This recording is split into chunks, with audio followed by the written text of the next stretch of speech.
आधे बाउल दही में 4 चम्मच MDH चटनी पुदीना मसाला डाला, स्टर करो, पुदीना चटनी तैयार। MDH चटनी पुदीना मसाला। और आइए शुरुआत करने जा रहा हूं आज की सबसे बड़ी खबर के साथ। लग रहा है कि जिन लोगों को ऑपरेशन सिंदूर खत्म हो गया, तो नहीं, ऑपरेशन सिंदूर अभी खत्म नहीं हुआ है, ऑपरेशन सिंदूर अभी जारी है। आज सेना ने बाकायदा प्रेस कॉन्फ्रेंस की है, इंडियन आर्मी की प्रेस कॉन्फ्रेंस थी जिसमें बताया गया कैसे भारतीय सेना के पराक्रम के आगे पाकिस्तान ने घुटने टेक दिए। देखिए,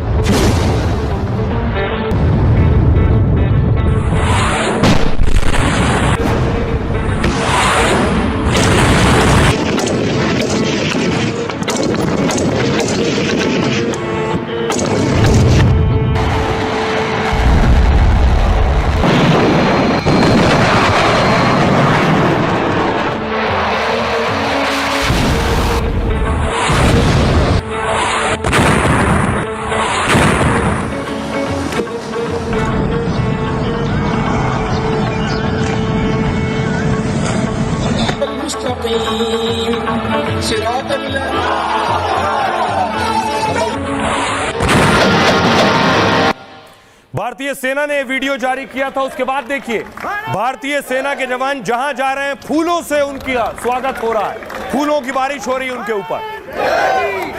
भारत माता की, भारत माता की, भारत माता की, भारत माता की, भारत माता की, भारत माता की। एक जगह भारतीय सेना के जवान पहुंचे थे, लोगों को पता चला भारतीय सैनिक आए और उसके बाद देखिए पानी की बोतलें दी उनके स्वागत में और फूलों की वर्षा की। भारत माता की, भारत माता की, भारत माता की, भारत माता की, भारत। और साथ ही भारत माता की आरती हुई। ये अयोध्या की तस्वीर मैं आपको दिखा रहा हूं, भारत माता की तस्वीर लगाकर आरती हुई।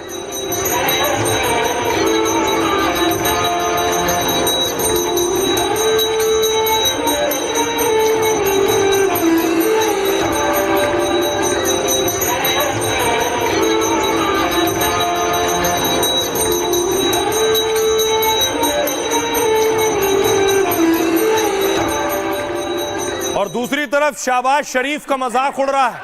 चारों तरफ पूरी दुनिया में उनके वीडियो वायरल हैं। शहबाज शरीफ कैसे घबरा गए और सरेंडर कर दिया है।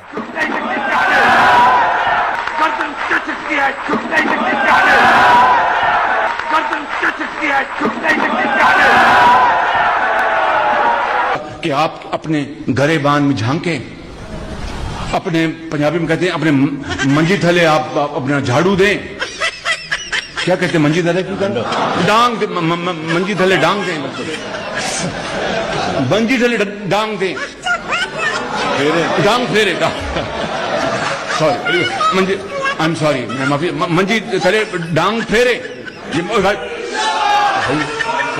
मैं जा रहा हूँ, ये प्रेस कॉन्फ्रेंस है, क्या करेंगे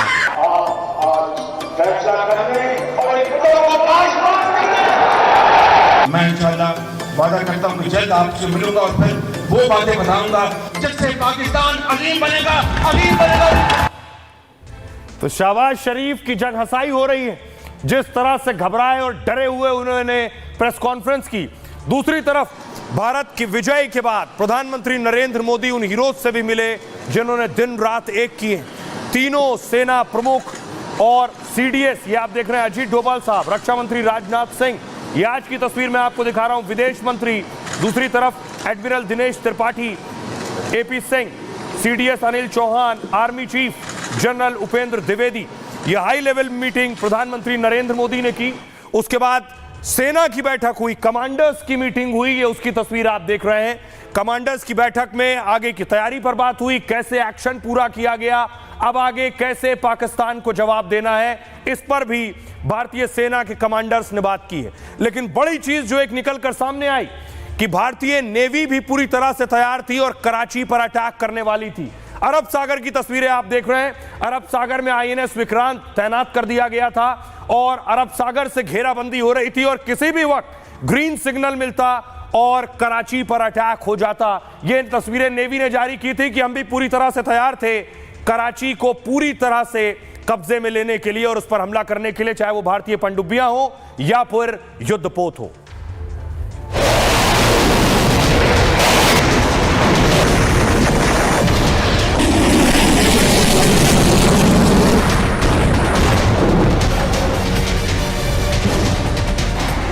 ऑपरेशन सिंदूर अभी खत्म नहीं हुआ।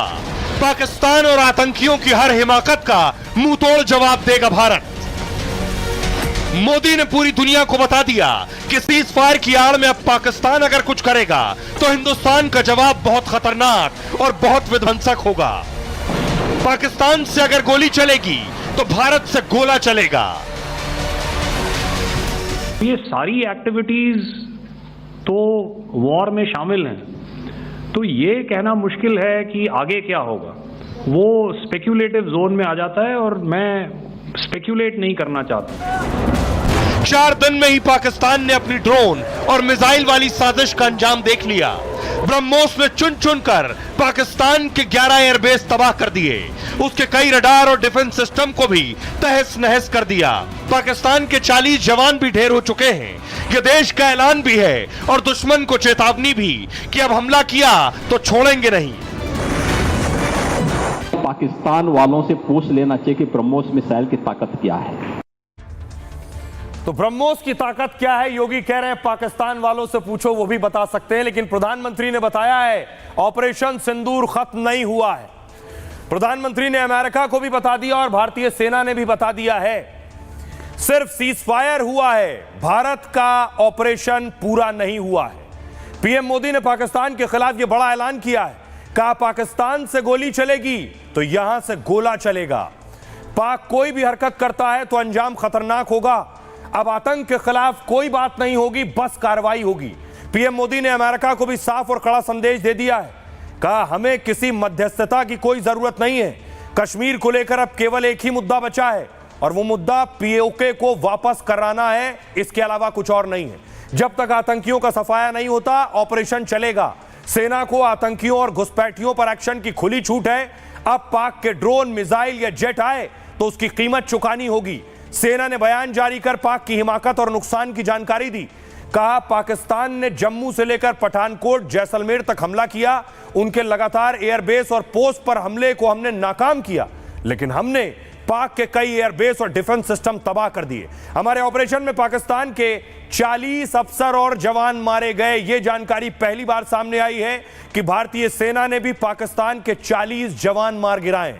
हमारी नेवी पूरी तरह तैयार थी। कराची भी हमारे टारगेट पर था। हमारे पास उनके हर बेस, हर सिस्टम को निशाना बनाने की क्षमता है, लेकिन हम चाहते हैं हमारे दुश्मन आगे तनाव बढ़ाने की कोशिश ना करें। अब भारत के बारे में आपको बताऊं कि भारत ने आखिर बिना शर्त, जी हां, बिना शर्त यह जंग रोकी है। वो शर्त कौन कौन सी हैं और कौन सी चीजें जो प्रतिबंध पाकिस्तान पर लगाए थे वो जारी रहेंगे। स्ट्राइक यानी पहली सीज फायर के बाद एक्शन जारी रहेगा। वाटर स्ट्राइक का युद्ध विराम समझौते में कोई पूर्व शर्त नहीं है। मतलब पाक के साथ सिंधु जल संधि स्थगित ही रहेगी। स्थगित नहीं, ये रद्द है और रद्द ही रहेगी। यानी भारत पानी को लेकर जानकारी साझा नहीं करेगा। अपनी जरूरत के हिसाब से भारत पानी रोकेगा और बिना सूचना के ही बांधों से पानी छोड़ता भी रहेगा। जब चाहेगा पाकिस्तान में बाढ़ और सूखा ला सकता है। दूसरी बात, entry ban, Attari Wagah border पर आवाजाही पहले की तरह बंद रहेगी। यानी पाकिस्तान के लोग भारत नहीं आ सकेंगे। पाक नागरिकों के सभी तरह के वीजा सस्पेंड रहेंगे।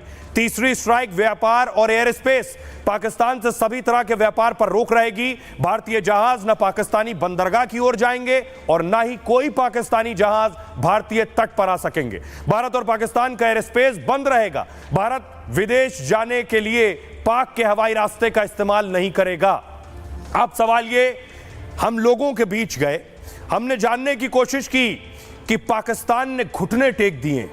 भारतीय सेना का शौर्य और प्रधानमंत्री की नीति और इच्छा शक्ति का यह नतीजा है। सुनिए लोग क्या कह रहे हैं। घर में घुसकर मारा है, कब्र तुम्हारी खोदी है और दिल्ली के सिंहासन पे बैठा बाप तुम्हारा मोदी है। ये डरने वाला नहीं है, झुकने वाला नहीं है। पाकिस्तान सिर्फ और सिर्फ जो है अमेरिका के आड़ में कहीं ना तो कहीं छिपने की कोशिश कर रहा है। उसके पास कोई असला बारूद नहीं है। बात बता रहा हूँ, उंगली दिखा के कह रहा हूँ, आतंकवादियों समझ जाओ, मेरे देश की धरती क्या देविया शक्ति है।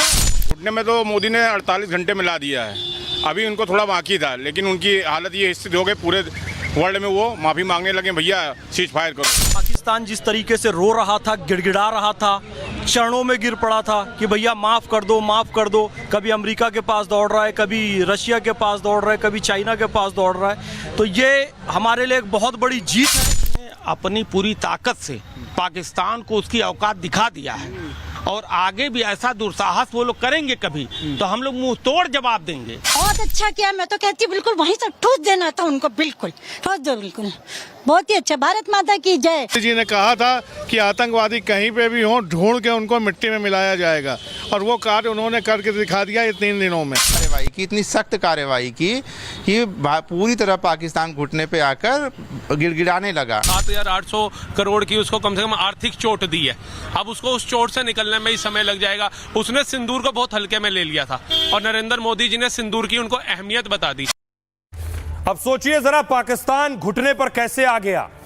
आज पता चला कि भारत ने ब्रह्मोस मिसाइल दाग दी थी। बहुत ताकतवर और शक्तिशाली मिसाइल है। यह है ब्रह्मोस मिसाइल। अगर आपने परेड देखी हो, यह परेड देखी हो कर्तव्य पथ पर, तो ब्रह्मोस मिसाइल को प्रदर्शित किया जाता है। यह है वो ब्रह्मोस मिसाइल। यह मिसाइल पाकिस्तान पर दागी गई थी। सोचिए पाकिस्तान का क्या हश्र और क्या हाल हुआ होगा जब यह ब्रह्मोस पाकिस्तान की एयरबेस पर एक एक कर गिरी, तो पाकिस्तान और शाहबाज और मुनीर का कलेजा कांप उठा। अब देखिए जरा, ब्रह्मोस जब दागी जाती है तो धरती भी कांप उठती है। ये ब्रह्मोस फायर हो रही है।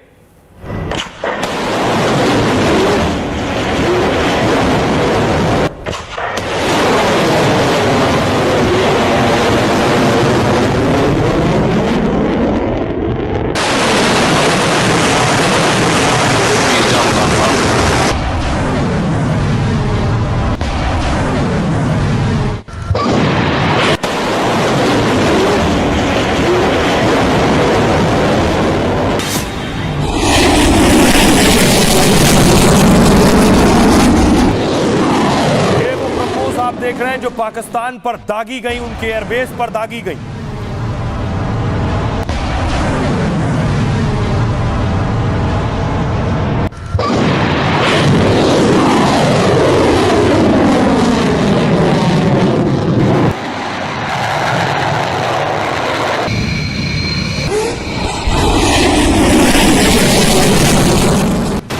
तो ऐसी ही ब्रह्मोस मिसाइल पाकिस्तान पर दागी गई और यह है उसका बूस्टर।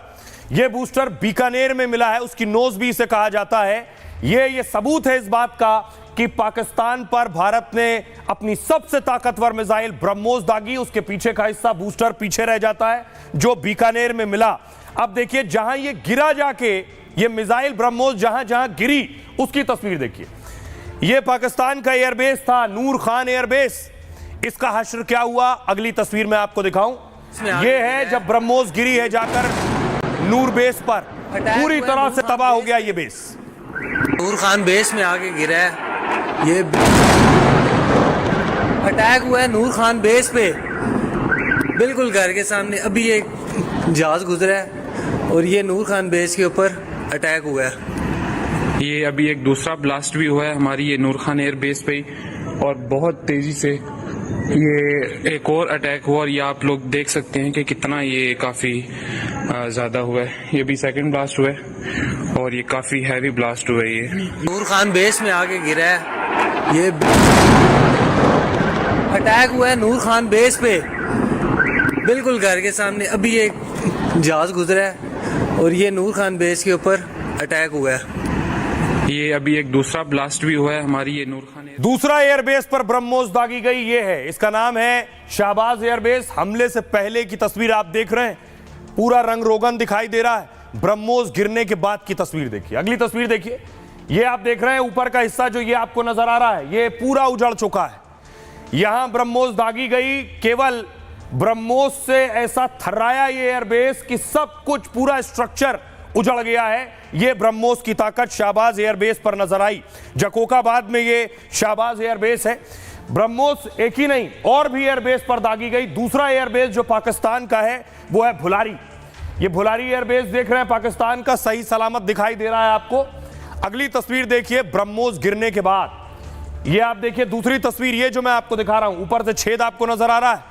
यहां ब्रह्मोस आकर गिरी है और ये एक और बेस पाकिस्तान का तबाह हो गया है। पहली तस्वीर आप देख रहे हैं, ठीक दिख रहा है। दूसरी देखिए तस्वीर, अगला हिस्सा तबाह हो गया है। इमारत की छत टूट गई है, इमारत को नुकसान हुआ है, पूरा ढांचा इमारत का तबाह हो गया है। अगली तस्वीर देखिए, यह है शेख जायद एयरपोर्ट रहीम यार खान, और इस जगह भी ब्रह्मोस दागी भारत ने। अगली तस्वीर देखिए जरा, यह ब्रह्मोस गिरने के बाद गड्ढा देखिए, यहां ब्रह्मोस आकर गिरी है। पूरी तरह से ये एयरबेस भी तबाह हो गया है। तो भारत ने ऐसी जगह पाकिस्तान को वार किया, ऐसी जगह हमला किया है कि पाकिस्तान की जो पीएम मोदी और बाकी मंत्रियों ने कहा कि पुश्ते याद रखेंगे ऐसा हमला, कि एक न्यूक्लियर पावर, सोचिए पाकिस्तान एक परमाणु सक्षम मुल्क है और पहली बार दुनिया के किसी देश ने किसी न्यूक्लियर पावर पर अटैक किया है। न अमेरिका ने किसी न्यूक्लियर पावर पर अटैक किया, न इजराइल ने किसी पर किया, न रूस ने किया। भारत ने एक न्यूक्लियर पावर कंट्री पर अटैक किया। देखिए जरा कौन कौन से एयरबेस पर अटैक किया है और उन एयरबेस पर कौन कौन से फाइटर थे। सबसे पहले देखिए नूर खान एयरबेस जो है वो रावलपिंडी में था। ये पाकिस्तानी वायुसेना का अहम कमांड सेंटर था। ये पाकिस्तानी वायुसेना का कमांडिंग सेंटर भी था और यहीं से पाक के वीवीआईपी नेता विदेश जाते थे। राजधानी इस्लामाबाद से सिर्फ ये 10 किलोमीटर दूर है। पाक का परमाणु कमांड सेंटर भी पास में है। ये चेतावनी थी कि अगला टारगेट परमाणु कमांड सेंटर पर होगा। दूसरा एयरबेस रफीक एयरबेस, ये शोरकोट में है। ये JF-17 और मिराज विमानों का बेस था। ये भारत से सिर्फ 150 किलोमीटर की दूरी पर। पाक भारत के खिलाफ ऑपरेशन में इस बेस का इस्तेमाल कर रहा था। पाक के जवाबी हमले की ताकत भारत ने कमजोर कर दी। और ये अगला एयरबेस मुरीद एयरबेस पंजाब में था। ये पाकिस्तान के ड्रोन ऑपरेशन का एयरबेस है। ड्रोन आपको नजर आ रहे हैं, यहां से ड्रोन फायर कर रहा था वो। यहीं से पाक भारत पर ड्रोन हमले कर रहा था। यहां से स्वदेशी और तुर्की के ड्रोन से हमला करता था। पाक के ड्रोन हमले पर सीधी जवाबी कार्रवाई थी। एक और एयरबेस देखिए, सिंध में सुक्कूर एयरबेस। सिंध और बलूचिस्तान में सेना का बड़ा अड्डा था। ये ज्यादातर F-16 यहीं से ऑपरेट कर रहे थे। दक्षिण में पाक को रसद हथियार सप्लाई यहीं से होती थी, लेकिन भारत ने दक्षिण में इसका हवाई संपर्क काट दिया। भारत बॉर्डर के सबसे करीब यह था सियालकोट एयरबेस पूर्वी पंजाब में। जम्मू से सियालकोट बेस सिर्फ 44 किलोमीटर दूर था। जम्मू और पंजाब में यही ऑपरेशन कर रहा था। भारत ने इसे नष्ट कर बॉर्डर पर इसके पैर उखाड़ दिए और पाक सेना को भारत के हवाई हमले की जानकारी देर से मिलती है। रहीम यार खान पंजाब में ये एयरबेस था, एयरपोर्ट था। पाकिस्तान का ये बड़ा एयरपोर्ट एयरबेस है। यहां से पाक की कई अंतर्राष्ट्रीय उड़ानें जाती हैं। भारत के हमले से एयरपोर्ट को बड़ा नुकसान हुआ। यहां भी ब्रह्मोस दागी गई। रहीम यार खान पे 1 हफ्ते के लिए एयरपोर्ट को बंद कर दिया गया। चुनियन पंजाब में रडार सिस्टम है, पंजाब में हवाई निगरानी का बड़ा अड्डा था और इसे नष्ट कर पाक का सूचना तंत्र तोड़ दिया। भारतीय विमान कम जोखिम के साथ जाने लगे। सरगोदा पंजाब ये पाकिस्तान का सबसे सुरक्षित एयरबेस माना जाता था। पाकिस्तान ने यहीं अपने F-16 भारत की ओर छोड़े थे। सरगोदा में फाल्कन और मिराज विमान की भी स्क्वाड्रन मौजूद है। सरगोदा के पास परमाणु अड्डा और कमांड सेंटर भी था। भारत ने कमांड और कंट्रोल ढांचे को चकनाचूर कर दिया पाकिस्तान के। एक और एयरबेस जहां ब्रह्मोस दागी वो स्कार्दू है। गिलगिट बाल्टिस्तान में पाक का अहम एयरबेस। यहां से श्रीनगर और लेह की दूरी 200 किलोमीटर से कम है। मतलब 5 मिनट में पाक के विमान भारत आ सकते थे। यहां से पाकिस्तान JF-17 विमान का ऑपरेशन करता था और इसे नष्ट करने से पाक और चीन दोनों पर असर पड़ता। एक और एयरबेस पाकिस्तान का भोलारी एयरबेस कराची में, यहां भी ब्रह्मोस दागी गई। पाकिस्तान का सबसे नया और हाईटेक एयरबेस था। नौसेना और हवाई सेना दोनों के लिए अहम सेंटर था। रडार सिस्टम और सैन्य विमान का बड़ा अड्डा था ये। इसे नष्ट कर भारत ने कराची को असुरक्षित कर दिया। एक और एयरबेस देखिए, जैकोबाबाद एयरबेस सिंध और बलूचिस्तान में था। इसका इस्तेमाल सैन्य तैनाती के लिए किया जाता है। पश्चिमी हिस्से में पाक निगरानी सप्लाई में इस्तेमाल करता था। भारत ने पश्चिमी हिस्से का उसका हवाई संपर्क काट दिया। यानी सोचिए 11 एयरबेस पाकिस्तान और किसी भी देश की सबसे बड़ी ताकत उसकी हवाई ताकत होती है। उड़ के दुश्मन को मार सकता है अपने फाइटर्स के जरिए, और वो फाइटर्स उड़ते हैं एयरबेस से। भारत ने 11 एयरबेस तबाह कर दिए। सुनिए जरा क्या कुछ कह रहे हैं इस पे अब रक्षा मंत्री राजनाथ सिंह और एयर मार्शल ए.के. भारती। भारतीय सेना ने शौर्य और पराक्रम के साथ साथ संयम का भी परिचय देते हुए पाकिस्तान के अन्य ठिकानों पर भी प्रहार करके करारा जवाब दिया है। हमने केवल सीमा से सटे सैन्य ठिकानों पर ही नहीं कार्रवाई की, बल्कि भारत की सेनाओं की धमक उस रावलपिंडी तक सुनी गई जहां पाकिस्तानी फौज का हेडक्वार्टर मौजूद है। हमने पूरे पश्चिम पाकिस्तान में एयरबेस, कमांड सेंटर, सैनिक ढांचा, एयर डिफेंस सिस्टम को निशाना बनाया। हमने इस्लामाबाद के पास चकलाला को भी निशाना बनाया। हमने उन्हें साफ संदेश दिया कि किसी भी दुस्साहस को बर्दाश्त नहीं किया जाएगा। सरगोदा, भुलारी, जकोबाबाद में भी टारगेट किए। मुरीद, रफीक और चुनिया में रडार पर भी टारगेट किए गए। रहीमयार खान और सकर भी तबाह किए।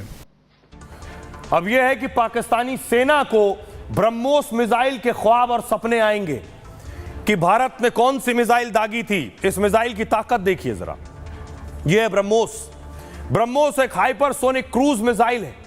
इसकी रफ्तार ध्वनि से भी लगभग 3 गुना तेज है। यानी आवाज की जो रफ्तार होती है उससे भी 3 गुना तेज। यानी 1 सेकंड में ही यह 1 किलोमीटर चली जाती है। इसकी रफ्तार लगभग 3700 से 4000 किलोमीटर प्रति घंटा है। इसलिए कुछ मिनट में भारत ने कई टारगेट उड़ा दिए।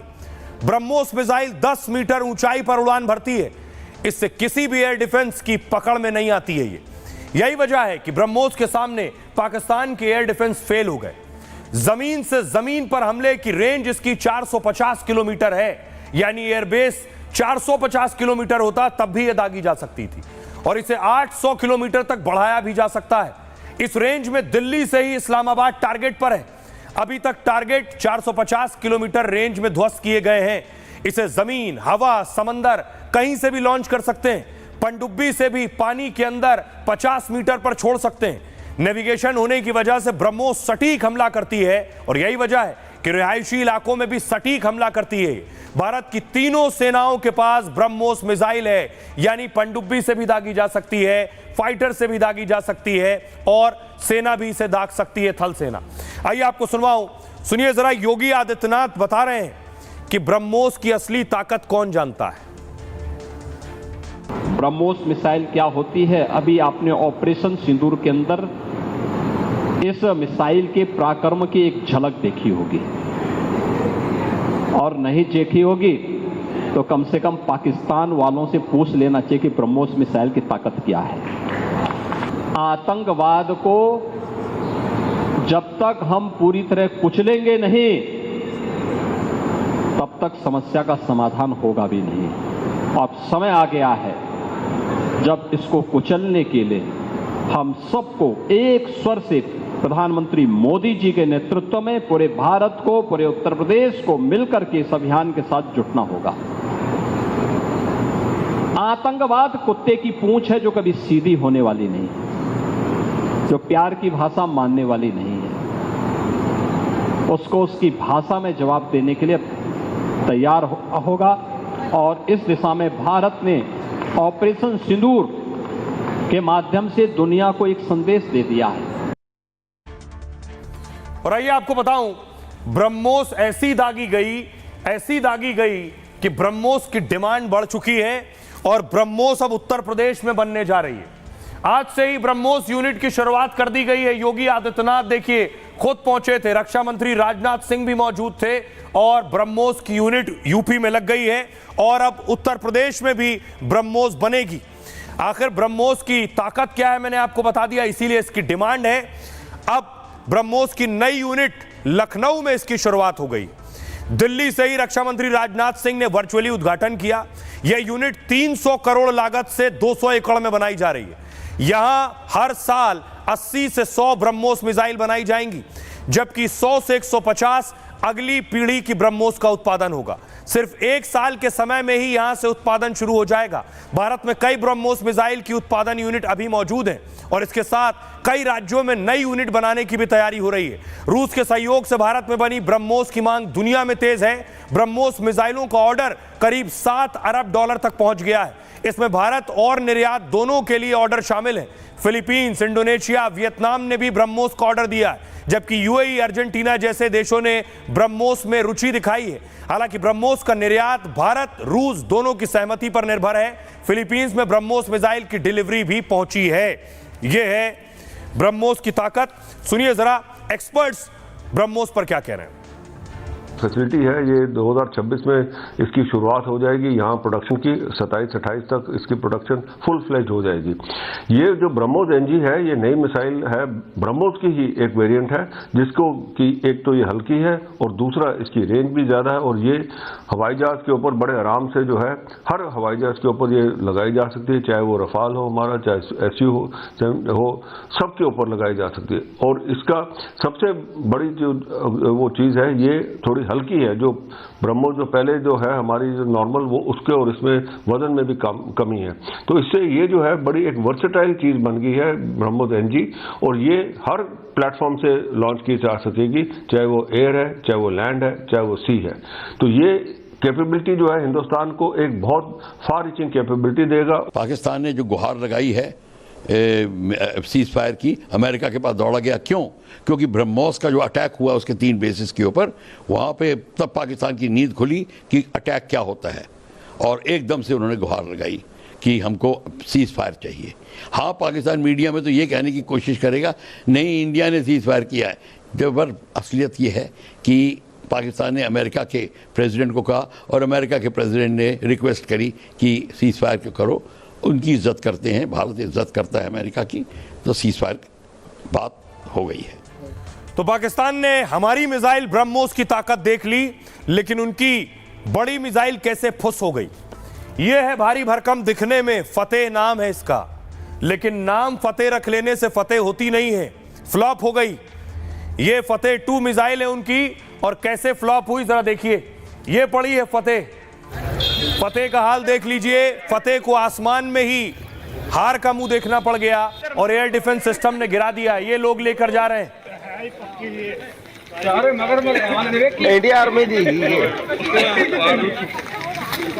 भारतीय सेना ने फतेह का जनाजा निकाल दिया।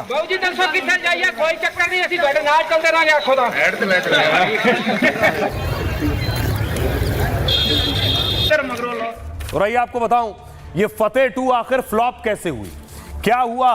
पाकिस्तान को जिस मिसाइल पर बहुत फख्र था और बड़ी बड़ी बात करता था, उसका देखिए क्या हुआ हश्र। ये है फतेह।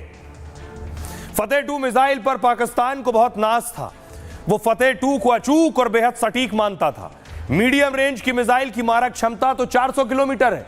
यह मिसाइल अपने साथ 365 किलो विस्फोटक ले जा सकती है। मतलब पाकिस्तान की तैयारी फतेह 2 से बड़े नुकसान की थी। अपने ड्रोन, छोटी मिसाइल नाकाम होने पर फतेह 2 चलाया था। उसका दावा था कि फतेह 2 को S-400 भी भारत का पकड़ नहीं पाएगा, इसलिए भारत में खास टारगेट के साथ फतेह 2 दाग दी गई। ईरान से मिली मिसाइल फतेह 2 को पाकिस्तान ने अपग्रेड किया था और इसे मीडियम रेंज की सबसे खतरनाक मिसाइल बताता था। उसे लग रहा था कि फतेह 2 में से भारत में तबाही की खबर आएगी, लेकिन भारत के एयर डिफेंस सिस्टम ने उसके सपने को मिट्टी में मिला दिया। भारत की डिफेंस प्रणाली को रडार फतेह से फतेह 2 की जानकारी मिली कि आ रही है, और उसने हरियाणा के सिरसा में फतेह 2 को हवा में ही गिरा दिया। इस मिसाइल के खात्मे से ही पाकिस्तान के हौसले पस्त हो गए। उसे अंदाजा हो गया जब फतेह 2 भारत ने उसका यह हाल कर दिया तो बाकी हथियार भी भारत के सामने चलने वाले नहीं है। यानी फतेह 2 पे के फ्लॉप होते ही पाकिस्तान ने सरेंडर का फैसला कर लिया। सुनिए क्या कुछ कहा है MEA ने प्रेस कॉन्फ्रेंस में। सोफिया कुरैशी क्या कह रही है। पाकिस्तान ने हाई स्पीड मिसाइल सुबह 1:40 पर इस्तेमाल करके पंजाब के एयरबेस स्टेशन को दागने की कोशिश की। एक निंदनीय और अनप्रोफेशनल एक्ट के तहत पाकिस्तान ने श्रीनगर, अवंतीपुर और उधमपुर के वायुसेना अड्डों पर चिकित्सा केंद्र और स्कूल परिसर को निशाना भी बनाया, जिससे उसके द्वारा सिविल इंफ्रास्ट्रक्चर पर हमला करने की गैर जिम्मेदाराना प्रवृत्ति फिर उजागर हुई। अब आपने देख लिया पाकिस्तान की मिसाइल का हाल क्या हुआ, लेकिन मैं आपको बताऊं कि भारत की ये पाकिस्तान की मिसाइल है जिनका हश्र आप देख रहे हैं, और भारत ने जो इन्हें गिराया है उससे आपको अंदाजा होगा कि पाकिस्तान ने कौन कौन सी उनकी मिसाइल ढेर कर दी।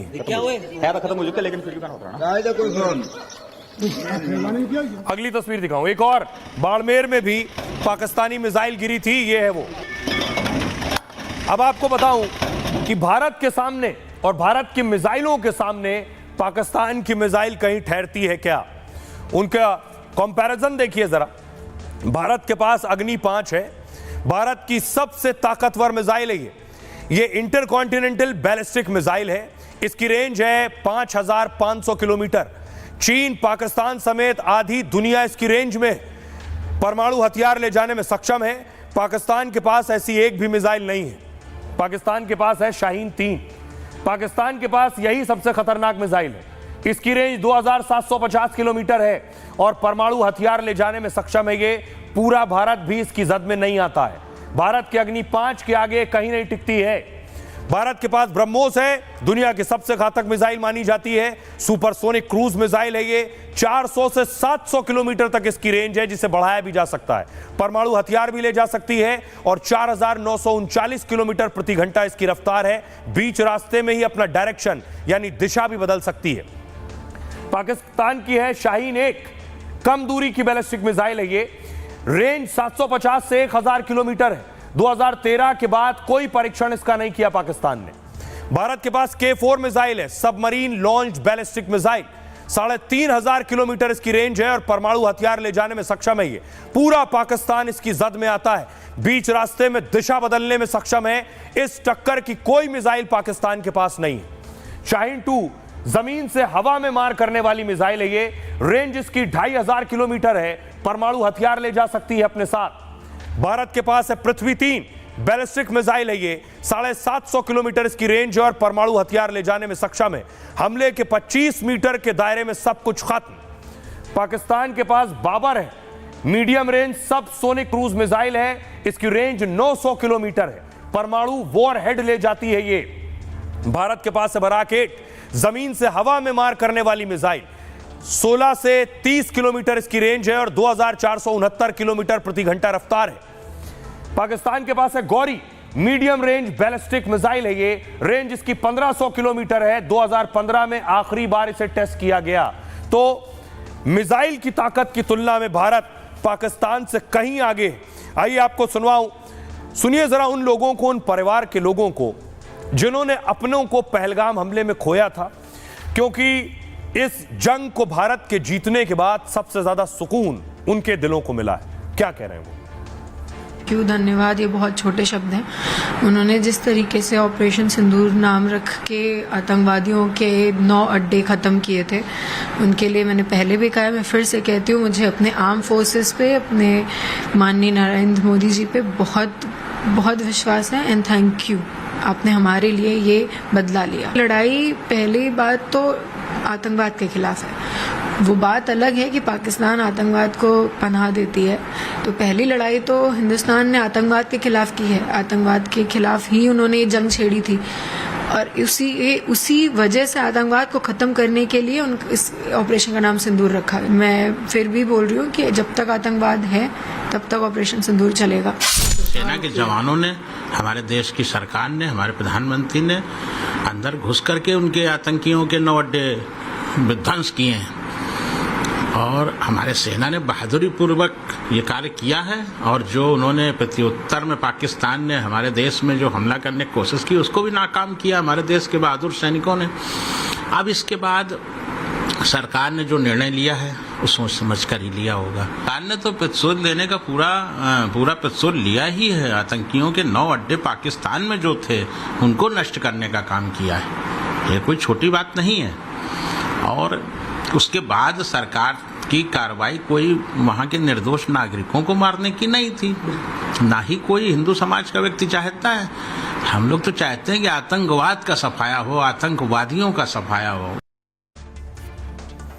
अब सुन रहे थे, सुनिए, जिन्होंने अपने बेटे को खोया है वो भी कह रहे हैं कि भारत और भारत की मंशा और इच्छा पाकिस्तान में किसी आम नागरिक को मारने की नहीं थी। ये अब देखिए जरा, आखिर कैसे भारत ने पाकिस्तान को मारा ये तो हमने आपको बता दिया, लेकिन भारत ने अपनी रक्षा कैसे की, हमें आपको कैसे बचाया। ये जो हमले पाकिस्तान से आ रहे थे, इन्हें रोकना भारत के सामने चुनौती भी था और भारत की कोशिश भी थी कि भारत का कोई नागरिक जख्मी भी ना हो।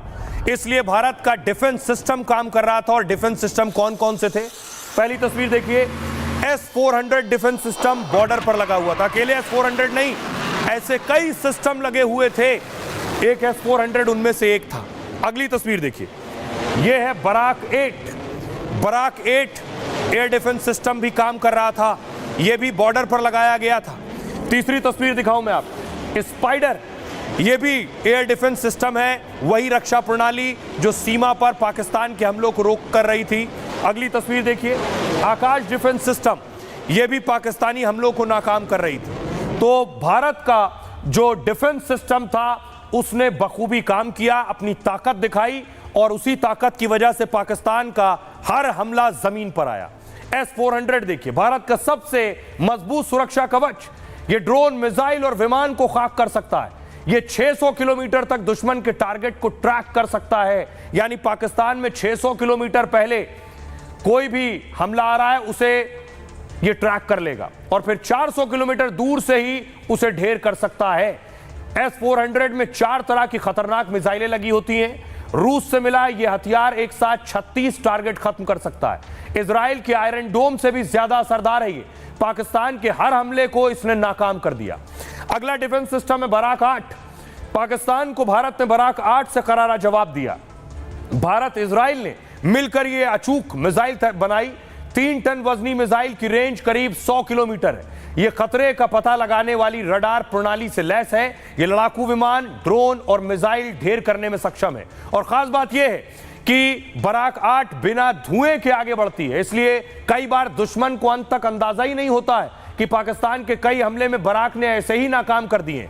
एक और डिफेंस सिस्टम आकाश, यह अमेरिका का हाईटेक मिसाइल रक्षा कवच है। भारत ने तैयार किया है, DRDO ने तैयार किया है। जमीन से आसमान तक हर खतरे से निपटने में सक्षम है।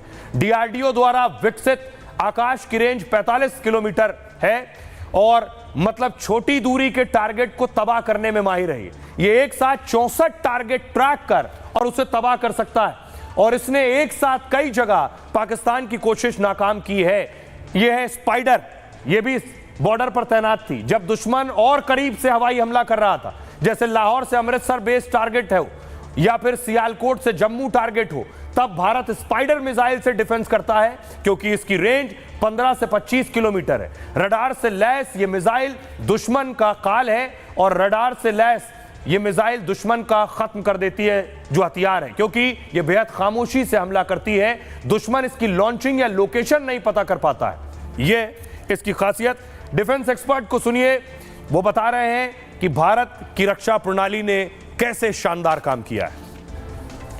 सिंदूर में हमारे तरफ से, भारत की तरफ से जबरदस्त अटैक हुए हैं, लेकिन हमने बड़ी कोशिश की है कि टेररिस्ट टारगेट्स, ट्रेनिंग कैंप्स और अब 400 ड्रोन श्रीनगर, जैसलमेर, भूज, कहीं भी बोलिए उन्होंने दे दनादन छोड़ दिए। लेकिन हमारी जो एयर डिफेंस थी इतनी तगड़ी थी। तो आपने बिल्कुल ठीक बोला है, ये लड़ाई नहीं है, लेकिन ऑपरेशन सिंदूर, इंग्लिश में कहते हैं till you can break their teeth. कहां से हारे हैं? ये ड्रोन सेंटर था, उनको मार दिया उन्होंने।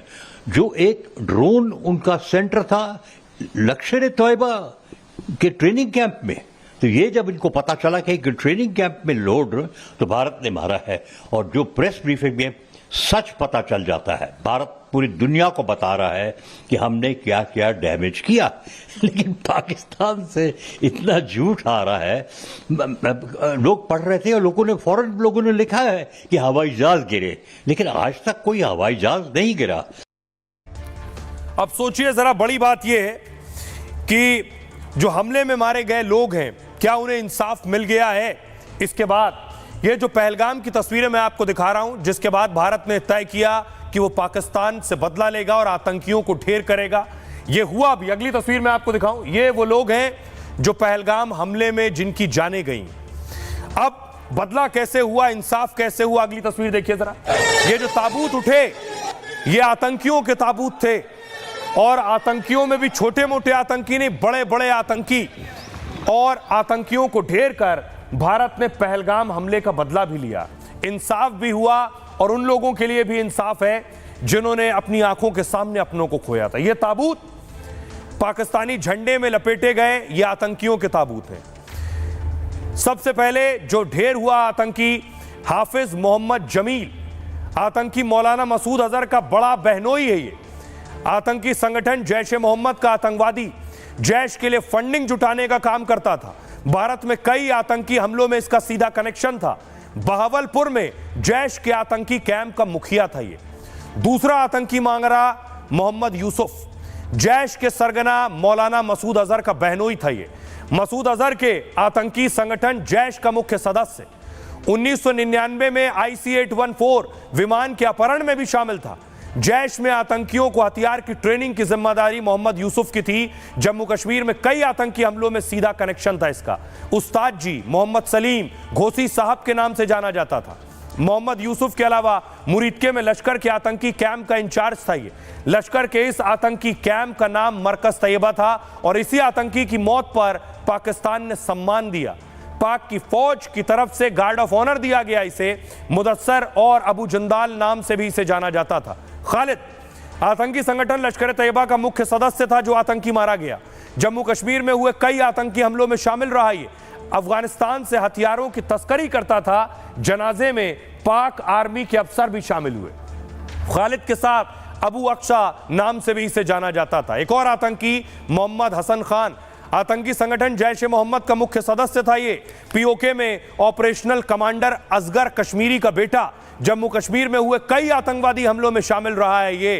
तो जितने आतंकी मारे गए हैं वो ये बता रहा है कि भारत का निशाना सटीक था, और 100 आतंकी भारत ने ढेर किए हैं। सुनिए जरा क्या कुछ कह रहे हैं। आज जो भारतीय सेना ने प्रेस कॉन्फ्रेंस की, उन्होंने बताया कितने आतंकी ढेर किए गए हैं और ये ऑपरेशन पूरी तरह से कामयाब हुआ।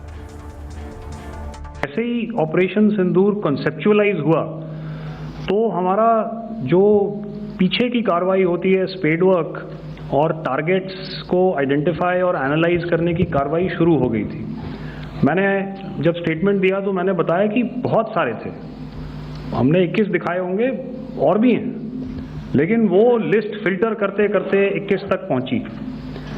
अब क्या आगे एंगेज किए जाएंगे? अगर ज़रूरत पड़ेगी तो ज़रूर एंगेज किए जाएंगे। लेकिन मैंने बताया कि इस समय जो इंट एजेंसीज ने हमें बताया कि फलाने कैंप में प्रेजेंस है, हमने उनको एंगेज किया। कुछ नाम मैंने लिए, कुछ नाम अभी पुख्ता किए जा रहे हैं। मैंने आपको बताया कि जो इंट एजेंसीज ने अभी तक असेसमेंट किया है उसमें उन्होंने कहा है कि तकरीबन 100 से ज़्यादा मारे गए हैं। और एक आज आपने तस्वीर भी देखी कि काफ़ी प्रोमिनेंट जो फ्यूनरल था, काफ़ी प्रोमिनेंट एक जो हस्ती हैं वो ऑर्गेनाइज कर रहे थे।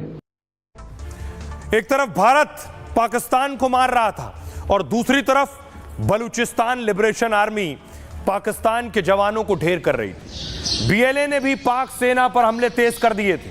7 मई को ही बीएलए ने पाक फौज पर 2 जगह अटैक किया। इन हमलों में 14 के करीब पाक सैनिक मारने का दावा किया गया। आज भी बीएलए लड़ाकों ने करीब 39 जगहों पर अटैक किया है। ये हमले पाकिस्तानी सेना और पाक सेना के काफिले पर हुए। भारत से तनाव के बीच बीएलए ने पाक सेना की नींद उड़ा दी। बलूचिस्तान को लेकर पाक से आजादी तक का दावा हुआ। भारत के युद्ध से पहले ही पाक पर टूटने का संकट मंडराने लगा। पाकिस्तान का कुल क्षेत्रफल सोचिए 7.9 लाख वर्ग किलोमीटर है, जबकि इसमें 3.4 लाख वर्ग किलोमीटर क्षेत्र बलूचिस्तान का है। बलूचिस्तान अलग हुआ तो पाक सिर्फ 4.5 लाख किलोमीटर रह जाएगा, जबकि भारत के सिर्फ एक राज्य राजस्थान का क्षेत्रफल करीब 3.5 लाख वर्ग किलोमीटर है, यानी बलूचिस्तान छूटा तो पाकिस्तान टूटकर क्षेत्रफल में राजस्थान के बराबर बन जाएगा। आइए अब आपको सुनवाता हूं, बलूचिस्तान की एक एक्टिविस्ट है नायला बलूच।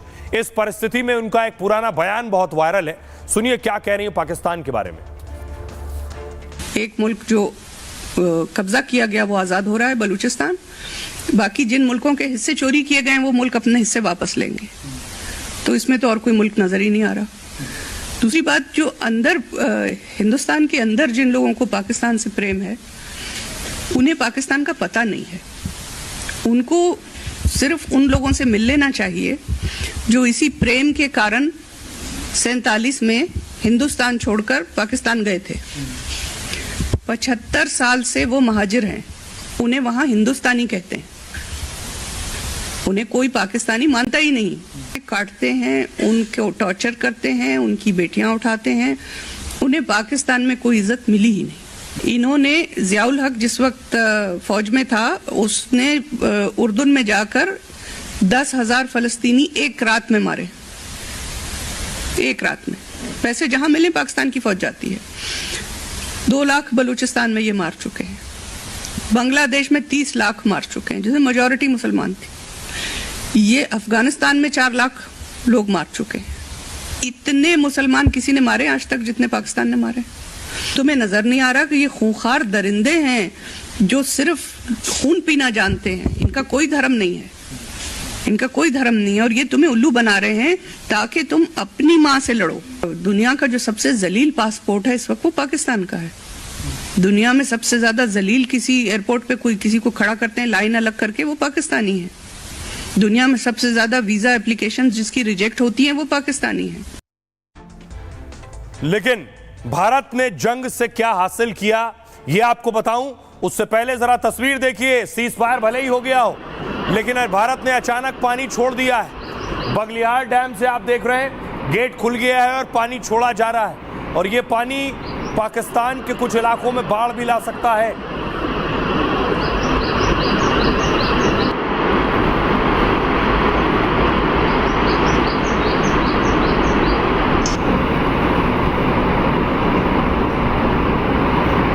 दूसरी तस्वीर देखिए सलाल डैम की। सलाल डैम से भी पानी छोड़ दिया गया है। लंबे वक्त से पानी रोक कर रखा गया था। ये सारा पानी अचानक पाकिस्तान के इलाके में पहुंचेगा।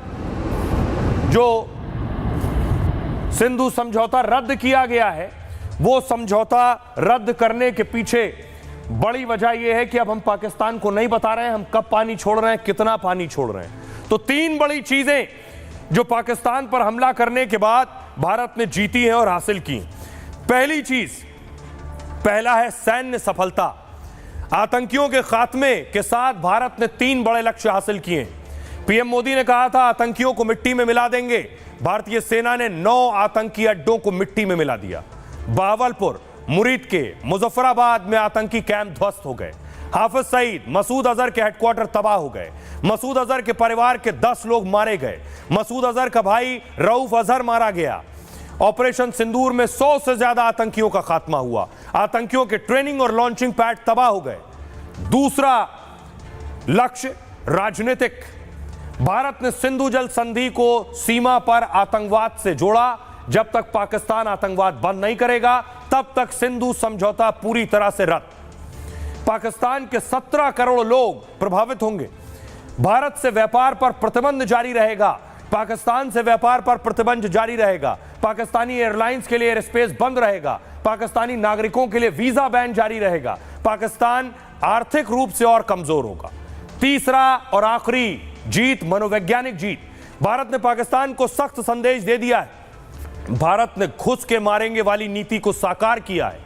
सेना ने पाकिस्तान के अंदर आतंकियों को ढेर किया। भारत ने आतंकवाद पर सख्त फैसला लिया। आतंकी हमले को भारत के खिलाफ युद्ध माना जाएगा। भारतीय सेना के एक्शन से सेना पर भरोसा और मजबूत हुआ है। ये 3 बड़े लक्ष्य भारत ने हासिल किए हैं। सुनिए सियासतदानों को। भारत ने कायदे से पीटा। पहले तो आतंकवादियों के अड्डों को तहस-नहस किया, फिर पाकिस्तान की सेना ने जब आतंकवादियों के समर्थन में खड़ी हुई तो उनको भी उनकी औकात बता दिया। और भारत की सेना पर और भारत की सरकार पर देश को गर्व है। भारत की सेना ने अपना गौरव, अपना पराक्रम, अपना शौर्य, अपनी बहादुरी का परिचय दिया। पाकिस्तान में घुस के 9 आतंकी ठिकानों को ध्वस्त कर दिया, बर्बाद कर दिया। हम सेना के शौर्य को नमन करते हैं, उनकी बहादुरी को नमन करते हैं और साहस का परिचय दिया है।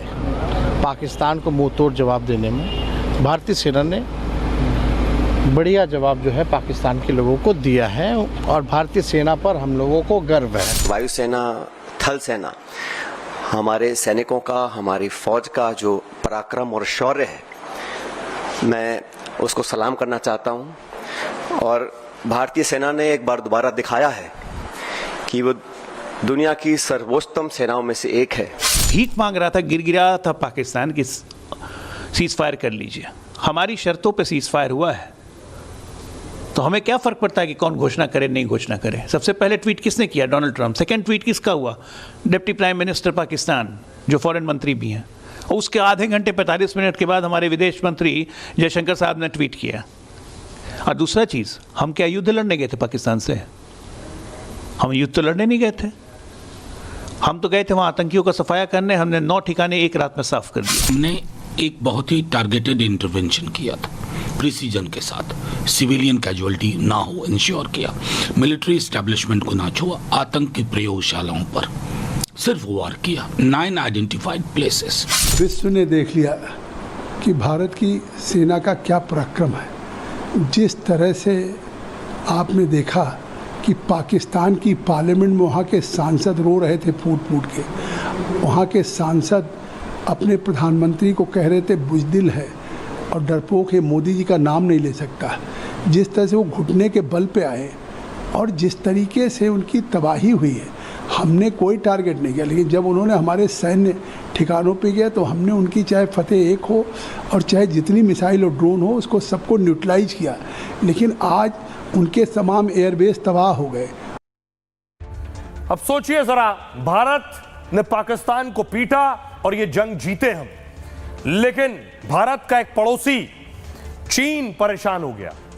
जो चीन पहलगाम हमले के बाद भारत के साथ खड़ा था, वो चीन जंग जब पाकिस्तान हारा तो अब पाकिस्तान के साथ खड़ा हो गया है। पाकिस्तान की हां में हां मिला रहा है, कह रहा है हम पाकिस्तान के साथ खड़े हैं। दुनिया भर में सबसे ज्यादा चर्चा चीन के दोगलेपन की है। पहलगाम में आतंकी हमले के बाद बीच का रास्ता अपना रखा था, भारत और पाकिस्तान से शांति बनाए रखने की अपील कर रहा था। चीन पहलगाम आतंकी हमले की निंदा कर रहा था, लेकिन भारत के पाक पर एक्शन के बाद चीन का रुख बदल गया। इसके बाद चीन को भारत की ताकत का एहसास हुआ और पर्दे के पीछे खड़ा चीन खुलकर सामने आ गया। चीन के विदेश मंत्री ने पाकिस्तान के रक्षा मंत्री से बात की। विदेश मंत्री वांग यी ने कहा उनका देश पाकिस्तान की संप्रभुता, क्षेत्रीय अखंडता और राष्ट्रीय स्वतंत्रता को बनाए रखने में उसके साथ खड़ा रहेगा। चीन ने पाकिस्तान को जिम्मेदार देश भी बताया, संयम बनाए रखने का हवाला देकर सराहना भी की, जिसका सीधा मतलब था कि चीन पाक का साथ देगा। तो सवाल ये, क्या भारत को अब 2 फ्रंट पर लड़ना होगा? चीन पाकिस्तान के साथ क्यों है? पहली वजह, भारत का चीन और पाकिस्तान दोनों से सीमा विवाद है। भारत पाकिस्तान के बीच करीब 3,323 किलोमीटर की सीमा है। इनमें 740 किलोमीटर एलओसी है, जिसे लेकर दोनों देशों में विवाद रहता है। हिंदुस्तान और चीन के बीच करीब 4,057 किलोमीटर लंबी एलएसी है। एलएसी का मतलब लाइन ऑफ एक्चुअल कंट्रोल, यानी ये पूरी तरह से विवादित है। और चीन के ताजा रुख से साफ है कि भारत को दोनों फ्रंट पर निपटना होगा। दूसरी वजह, दरअसल पाकिस्तान का चीन में भारी निवेश है। सीपेक प्रोजेक्ट में चीन ने भारी पैसा लगा रखा है, जो कॉरिडोर है चीन और पाकिस्तान का। चीन ने पाक के दूसरे बड़े इलाकों में भी निवेश कर रखा है।